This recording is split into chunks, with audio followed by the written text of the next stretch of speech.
for the answers to these questions in this reading. Number 1. What is the danger in the girls talking to other people? Number 2.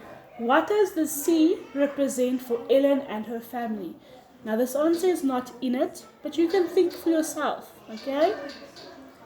Number 3. Why did Mrs. Johansson ask the girls if they saw anyone while playing near the shore? And number 4. What was the name of Uncle Hendrik's boat and where did he get the name?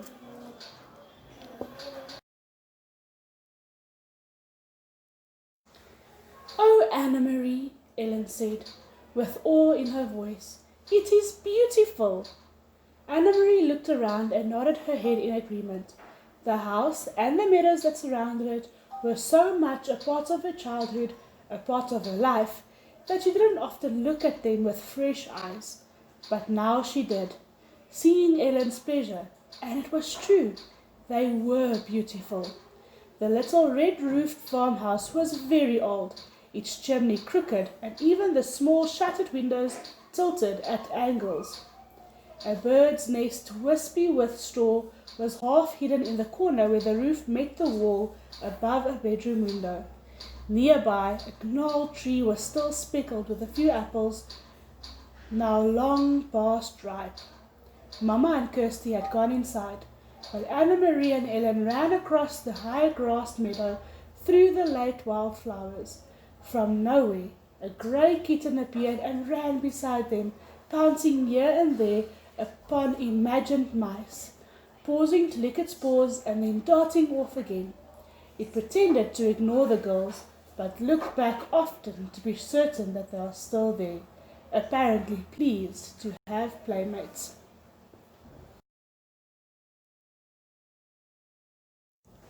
The meadow ended at the sea, and the grey water licked there at a damp brown grass flattened by the wind and bordered by smooth, heavy stones. I have never been this close to the sea, Ellen said. Of course you have. You've been to the harbour in Copenhagen 1,000,000 times. Ellen laughed. I mean the real sea, the way it is here, open like this, a whole new world of water. Anna-Marie shook her head in amazement. To live in Denmark, a country surrounded by water, and never to have stood at its edge.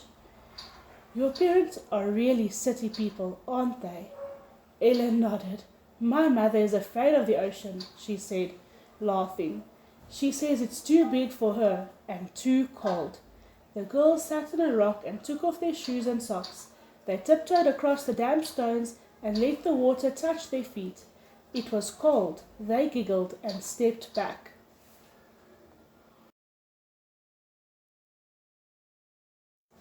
Anna-Marie leaned down and picked up a brown leaf that floated back and forth with the movement of the water.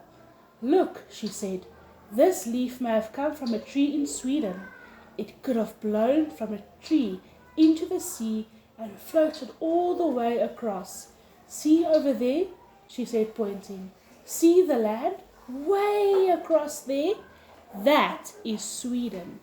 Ellen cupped one hand over her eyes and looked across the water at the misty shoreline that was another country. It's not very far, she said.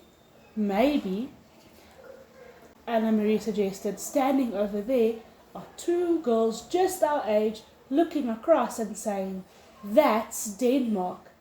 They squinted into the hazy distance as if they might see Swedish children standing there and looking back. But it was too far. They saw only the hazy strip of land and two small boats bobbing up and down in the grey ruffles of separating water. I wonder if one of those is your Uncle Hendrik's boat, Ellen said. Maybe, I can't tell.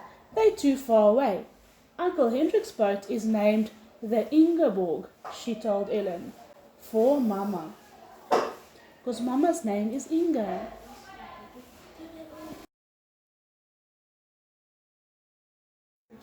Ellen looked around. Does he keep it right here? Does he tie it up so that it won't float away? Anna-Marie laughed. Oh no, in town at the harbour there's a big dock. and all the fishing boats go and come from there. That's where they unload their fish. You should smell it. At night they're all there anchored in the harbour. Anna Marie! Ellen!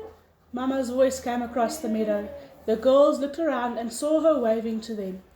They turned, picked up their shoes and began walking towards the house. The kitten, who had settled comfortably on the stony shore, rose immediately and followed them. I took Ellen down to show her the sea, Anna Marie explained when they reached the place where Mama waited. She'd never been there before. We started to wade, but it was too cold. I wish we had come in the summer so that we could swim. It's cold even then, Mama said. She looked around. You didn't see anyone, did you? You didn't talk to anyone? Anna Marie shook her head. Just the kitten. Ellen had picked it up and it lay purring in her arms as she stroked its small head and talked to it softly.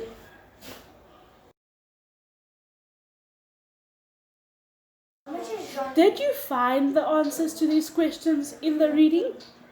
Number 1. What's the danger in the girls talking to the others? To other people. Number 2.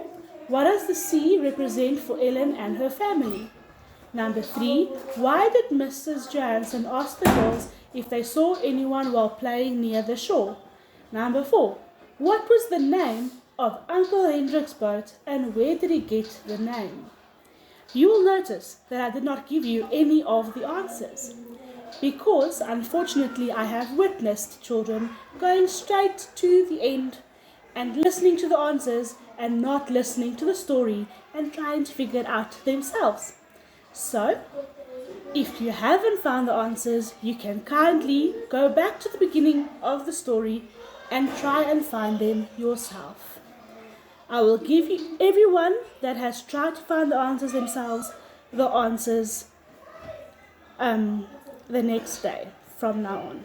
Sorry, thank you, I love you. Bye.